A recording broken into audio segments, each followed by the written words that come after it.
one day, Mendiola was really very dangerous at the time. The militant, mga estudyante, and the left, wag na natin magbulan, sila yan eh. Mga komunista, pag bukbakan dyan sa ano. So kami doon sa loob, sa eskwelahan, nagsiuwi na yung high school. Sabi ko, siguro, uwi na tayo nito. Nag-uwi na lahat, kumain muna tayo sandali kasi baka matraffic. Kung matraffic tayo nito, patay. So, nagkain kami yung sa barbecuehan.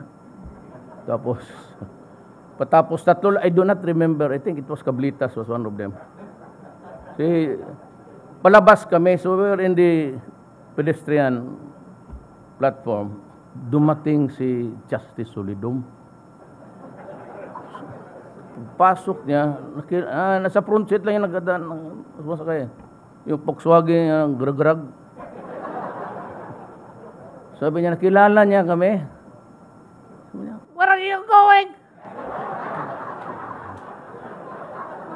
Sabi ko, sir, it's dangerous outside here. Never mind about them, let them fight. You go back. Wala na masyadong estudyante. Siguro may naabot doon, yung nagdadaldal na hindi po umuwi agad. So, upo na kami doon. May tinanong yan siya. Siya, Tae! Hindi mo naman nagsasabi ang Duterte. Tae! Parang may narinig ako, tumindig ako. Sabi ko, sir, matanda na rin ako, 71 years old. Tapos sabi niya sa akin, dalawa kami, damn it, why are you standing?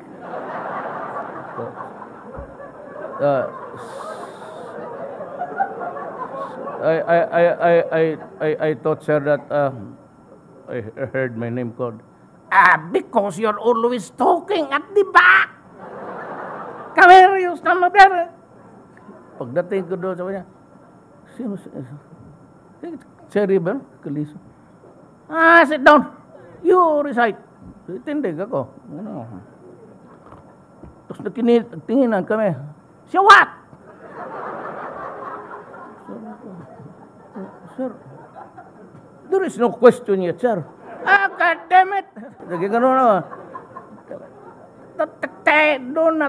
Do not scratch your hair in this classroom and spread your dandruff.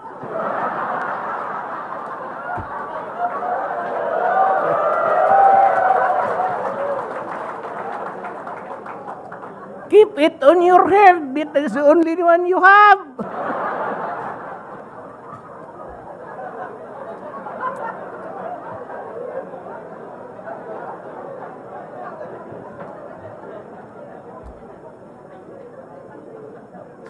You might want to say that the dandruff president.